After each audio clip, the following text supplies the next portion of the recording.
Ayyaana shamaa akkam jirtu hordoftootaaf kabajamtoota OTS Elsaa channel hundumti keessaa nagaa keessanii ana nagaa kiyya waaqeenaa galatu. Egaan saayitii kana immoo wanta haaraa isiniif qabadheetii dhufeen jira jechuudha. Egaan yeroo ammaa kana wanti nuun waliin ilaallu waa'ee nyaataaf dhugaatiif qorichaalee garaagaraa irratti kan xiyyeeffatan ta'a jechuudha. Egaan akka Itoophiyaatti nyaataaf dhugaatiif qorichaalee garaagaraa kan to'atu baalasilxaaniin Itoophiyaa ibsa baaseeti jira jechuudha. Guyyaa irraa kana egaa akka qorannaan godhameetti jechuudha. Amma sadarkaalee gurguddoo supermarketoota gurguddootti to'annaan godhameeti jira jechuudha waa'ee nyaataaf dhugaatii irratti.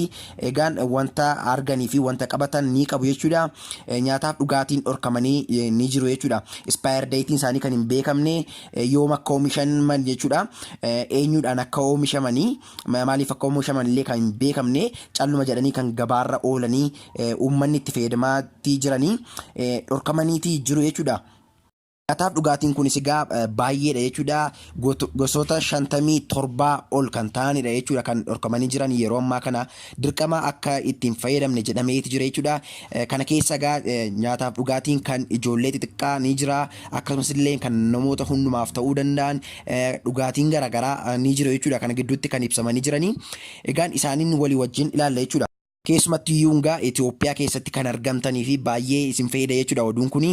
Akkasumas illee biyya alaa kan jiraattan immoo oduu kana egaa firoottan keessan hiriyoottan keessan biyya jiraniif illee sheer godhaatii waliin gaan isiniin jedha. Dirqama namni hundumtuu kana beekuutii qaba. Sababni isaa immoo nyaata yeroon isaa irra darbee namni hundumtuu nyaannaan gara dhukkubaaf saaxilamuu irra waan ga'uu fi kan hundumtuu akka inni ga'uu hin barbaannu hundumti keenya iyyuu waan ta'eef dirqama waliif sheerii goonee wal oolchuutii qabna jedheetii yaada.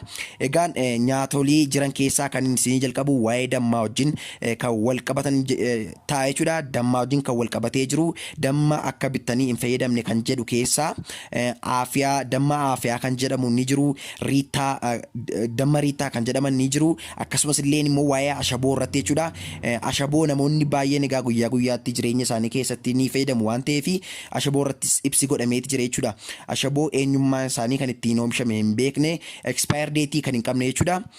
Wiidii ashaboo, innaata ashaboo, akkasumas illee abbaata ashaboo fi luulaa abbaay naayii kan jedhamanidha jechuudha. Inni kan biraanii waa'ee looziiti jechuudha. Loozoliin kunis egaa kanneen akka Dastaaloos, Asaanbaa loos kan jedhamanii fi Abisiiniyaa, Saabaa, Faalaa akkasumas illee egaa kan wal qabatan argitanii gabaa irratti yennaa bittan yoo jiraate yeroo masanaa akkasinii baalasilxaanii Itoophiyaa kan nyaataadhaaf beeksistanii jedhameeti jira jechuudha. Egaan kanneen kana kan fakkaatan bituutii hin qabdan jedhamee jira keessumatti iyyuu kanneen Itoophiyaa keessa jirtan jechuudha. Inni kan biraanii waa'ee zayitii nuugiidhaan qophaa'uti jechuudha. Nuug zayitii kan jedhamanii kuni adee ababaa qamar kan jedhaman kuni egaan nuugi zayitiidha jechuudha. Nuug zayitiin kuni adee ababaa nuug zayitii fi qamar ababaa nuug zayit kan jedhamanii kuni dirqama bittanii ittiin fayyadaminaa jedhamaniitii jiru jechuudha. Egaan baay'ee isaaniitu jiru jechuudha. Kanneen dhorkamanii jiran kuni gosoota 57 ol ni ta'a jedhameetu ilaalameeti jira jechuudha.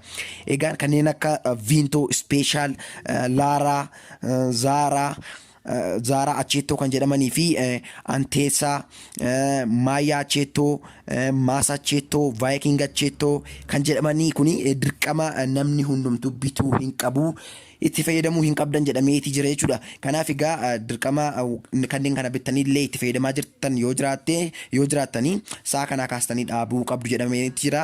Egaan ijoolleen kan nyaatanii nyaata ijoolleef kan taa'u kan qophaa'u jechuudha. Kanneen akka siimii kan jedhamanii abaadir kan jedhamanii fi michuu kan jedhaman kuni nyaata ijoolleedhaaf kan oolu jechuudha. Isaan kun illee dhorkamaniiti jiru jechuudha.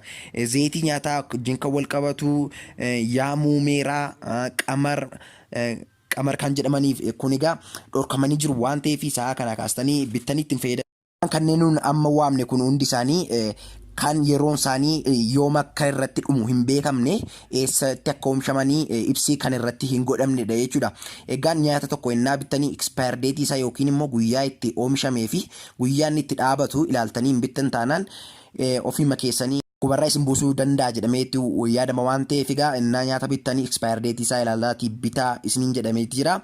Egaan nyaatolii amma isiniif gadi tarreesse kun egaa expire date isaanii yookiin immoo yooma akka dhaabatu nyaatni sun hanga yoomitti akka fayyadu kan irratti ibsamee hin jiraannetu dhorkamanii jiru jechuudha.